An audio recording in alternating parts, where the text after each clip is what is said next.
kita mulai. Silakan ketua kelas menyiapkan dan berdoa. Silakan Raffi. Gak siap, gak. Doa mulai. Doa selesai. Baca ibu guru. Beri salam. Selamat siang, Bu.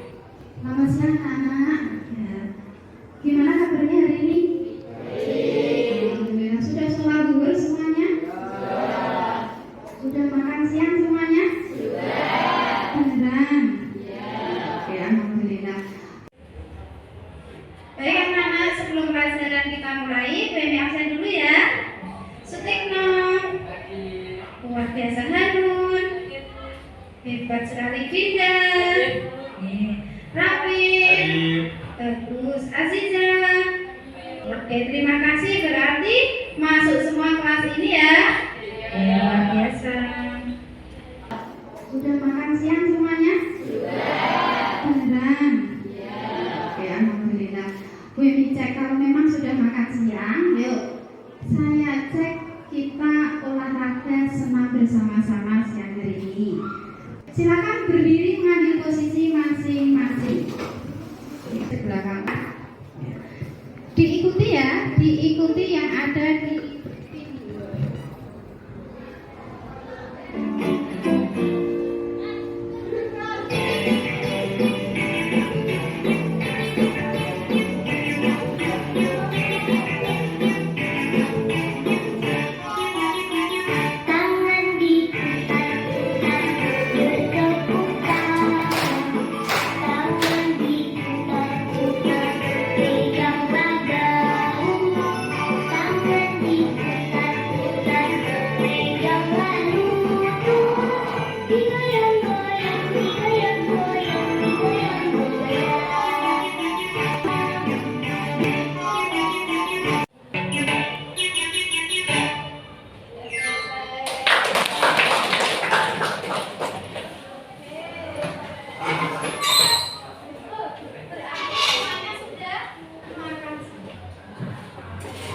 biasa sekali, berarti semua sudah makan siang karena senamnya selalu semangat. Tepuk tangan buat kita semua. Ya anak-anak, Bu Emi mau menyampaikan kesepakatan kelas sebelum kita belajar pada hari ini. Ya, ini kesepakatan kelas kita. Yang pertama adalah menghargai sesama peserta didik dan guru. Kemudian yang kedua, satu berbicara dan satu mendengarkan. Tidak satu mendengarkan semuanya berbicara, Bu ya. Biasanya seperti itu. Yang ketiga adalah tepat waktu. Yang keempat, berpartisipasi aktif. Yang kelima, fokus pada pembelajaran. Dan yang keenam, menjaga kebersihan. Kenapa harus menjaga kebersihan anak-anak? Biar nyaman kita belajar. Biar nyaman kita belajar, oke. Ya, sebelum kita masuk ke materi hari ini, sampai ke pelajaran apa? Oke, betul sekali, pintar, masih ingat ya, masuk ke Hindu Buddha. Jadi anak-anak, pada hari ini tujuan pembelajaran kita adalah peserta didik dapat menganalisis teori tentang proses masuknya agama dan budaya Islam ke Indonesia dengan baik melalui media slide presentasi berbasis Canva. Ya, untuk pembelajaran hari ini kita menggunakan model pembelajaran problem based learning. Kita metodenya yaitu diskusi dan berbantukan yaitu media Canva. Bisa dipahami anak-anak? Oke, bisa dipahami. Sebelumnya Bu Emi mau tanya. Nah, coba diperhatikan. Gambar apakah itu? Ada yang tahu? Oke, sebentar. Luar biasa. Mbak Aulia Sifat. Batu nisan. Oke, betul sekali, itu adalah gambar batu nisan. Oke. Gambar batu nisan siapa ya ini kira-kira? Ada yang tahu lagi? Oke, Mas Sutikno coba. Yang mana? Yang kiri, Bu. Yang atas atau yang bawah? Atas. Yang atas. Yang atas adalah batu nisannya dari kira-kira dari negara mana? Gujarat pinter. Kalau yang bawah dari Itu Raja Raja Samudra Pasai, pinter sekali, betul. Jawabannya 100. Kemudian gambar yang selanjutnya. Ada yang tahu ini gambar apa? Tabu. Oke, masukin lagi gambar Tabui. tabui, pinter sekali. Ya, ada yang tahu tabui itu apa? Festival keagamaan. Ya, upacara kebudayaan keagamaan. Oke, tabui ini anak-anak adalah upacara yang diselenggarakan pada tanggal 1 sampai 10 Muharram. Tujuannya adalah untuk mengenang kisah heroiknya dari Husain, cucu Nabi Muhammad Shallallahu Alaihi Wasallam. Nah, upacara ini itu ada di Persia, tapi ternyata upacara tabu ini juga ada di Sumatera Barat. Nah, itu membuktikan bahwa agama Islam itu dulu juga dibawa oleh para pedagang-pedagang dari Persia. Karena apa? Buktinya ada persamaan kebudayaan yang ada di Persia dan ada di Indonesia. Ya, pintar sekali. Kita lanjut. Nah, di sini punya ada video, tolong diperhatikan, dicermati, nanti kita analisa bareng-bareng dari video ini. Indonesia memiliki sejarah panjang tentang bagaimana agama Islam masuk ke Indonesia. Dari awal mula sejarah masuknya Islam di Indonesia hingga menjadi agama dengan penduduk terbesar di Nusantara. Banyak teori yang kebanyakan menggambarkan Islam masuk pada masa awal-awal Hijriah atau sekitar tahun 700 Masehi. Dibuktikan dengan adanya kampung Arab atau pemukiman Arab di pesisir barat pantai Sumatera yang banyak dijumpai oleh para pedagang pada masa itu. Berikut ini beberapa penjelasan teori masuknya agama Islam ke Nusantara. Yang pertama, teori India atau teori Gujarat. Teori ini dicetuskan oleh D.W.J. de Vries dan dikembangkan oleh Sundar Harper J. dan kawan-kawan. Selain itu, teori India atau teori Gujarat ini juga diyakini oleh sejarawan Indonesia Sucipto Wirjosuprato yang meyakini awal mula sejarah masuknya Islam di Indonesia adalah melalui India atau Gujarat pada abad ke-13. Banyak bukti yang menguatkan teori Gujarat ini.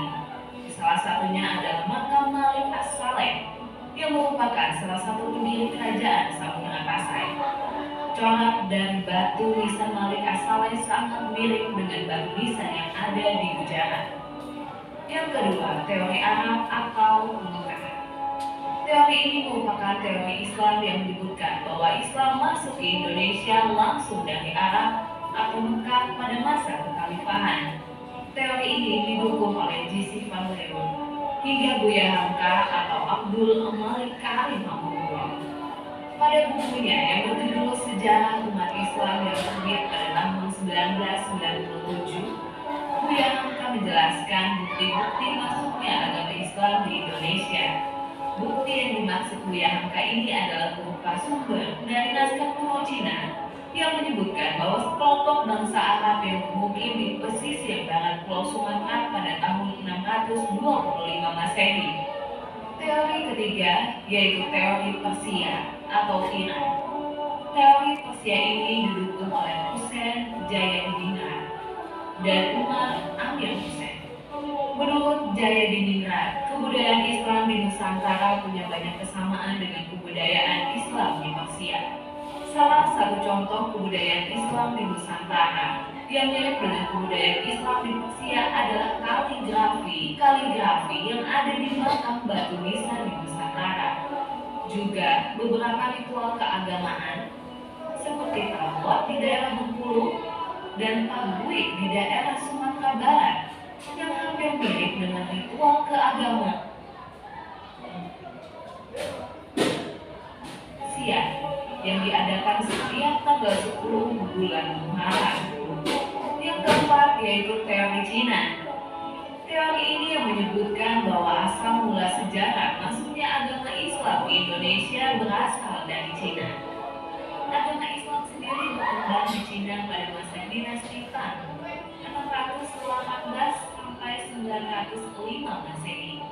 Islam masuk ke Cina sendiri dibawa oleh panglima Muslim yang bernama Sa'ad bin Waqqas yang berasal dari Madinah pada masa kekhalifahan. Silakan dianalisa si waktu 10 detik, kemudian siapa yang dapat menyimpulkan dari inti video tersebut. Silakan angkat tangannya. Ya Mbak Diva, kira-kira Mbak Diva. Ada 4 teori masuknya Islam di Indonesia. Yang pertama teori Gujarat, yang kedua teori Mekah, yang ketiga teori Persia, dan terakhir teori Cina.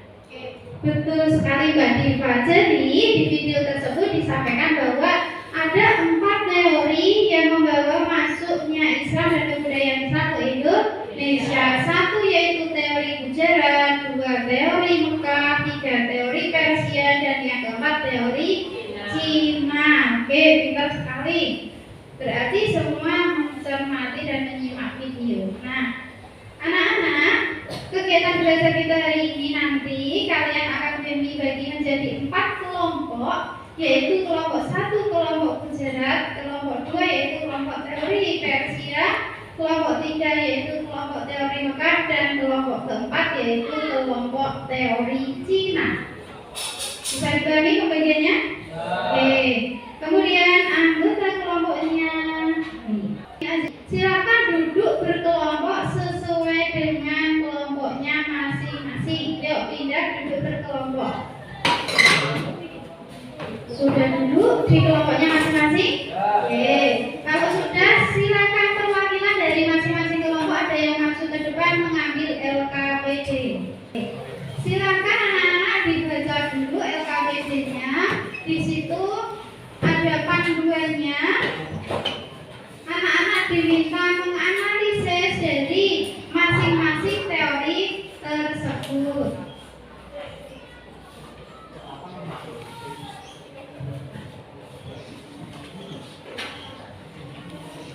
Setelah melakukan analisis dari masing-masing teori tersebut, silakan hasil dari analisanya dituangkan dalam slide menggunakan aplikasi Canva. Oke, pinter. Ada pertanyaan? Ya, oke. Waktu untuk mengerjakan kurang lebih 15 menit mulai dari sekarang.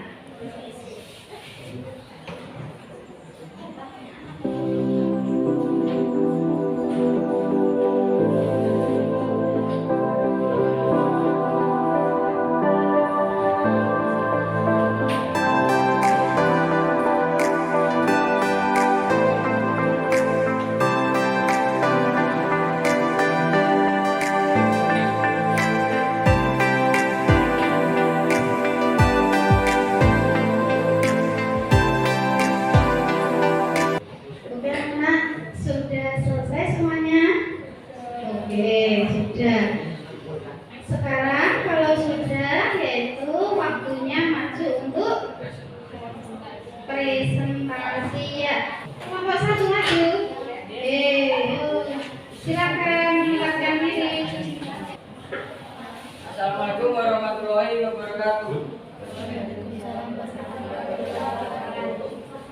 Perkenalkan, kami dari kelompok 1 yaitu teori Gujarat. Analisis masalah.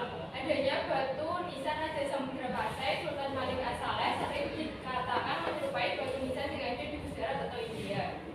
Apakah pertanyaan ini benar ataukah salah? Ungkapkan analisismu berdasarkan sumber yang relevan. Jawabannya benar, karena corak dari batu nisan Malik As-Saleh sangat mirip dengan batu nisan yang ada di Gujarat. Bahkan makam salah satu wali songo, yakni makam Maulana Malik Ibrahim, juga memiliki batu nisan khas Gujarat seperti makam Malik As-Saleh. Jajadiningrat. Keterangan, Husain Jajadiningrat adalah salah satu orang yang berpendapat bahwa teori Pendukung dari teori ini adalah adanya sebuah perkampungan Arab di Baru Sumatera Utara yang dikenal dengan nama Bandar Khalifah. karena Islam ke Nusantara diperkirakan adanya migrasi Muslim Cina ke Asia Tenggara yang Anak-anak, jadi gue misi bukan di sini bahwa agama Islam itu bukan agama asing. asli dari Indonesia, melainkan dibawa oleh para pedagang yang berasal dari 4 negara, yaitu yang pertama dari Gujarat, 2, 3, 4, pintar sekali. Berarti pembelajaran hari ini kalian semuanya menyimak dengan baik. Nah, untuk mengetahui pemahaman kalian tentang materi teori-teori masuknya Islam di Indonesia, silahkan dikerjakan link yang sudah di-share Bu Eni dalam waktu 5 menit. Nilainya sudah masuk semua, otomatis di aplikasi ya. Nanti Bu Eni umumkan, Bu Eni share di kelas. Oke, terima kasih. Evaluasinya hasilnya sangat bagus sekali. Nah, sebelum kita tutup pelajaran pada sore hari ini, ya kita refleksi dulu hasil belajar kita selama 2 jam ini. Ya, di sini ada 4 pertanyaan refleksi. Anak-anak silakan boleh menjawab secara langsung, juga boleh menulis di kertas bagi yang malu-malu menjawab. Pertanyaan yang pertama, ternyata belajar teori masuknya Islam itu Belajar teori masuknya Islam itu menyenangkan.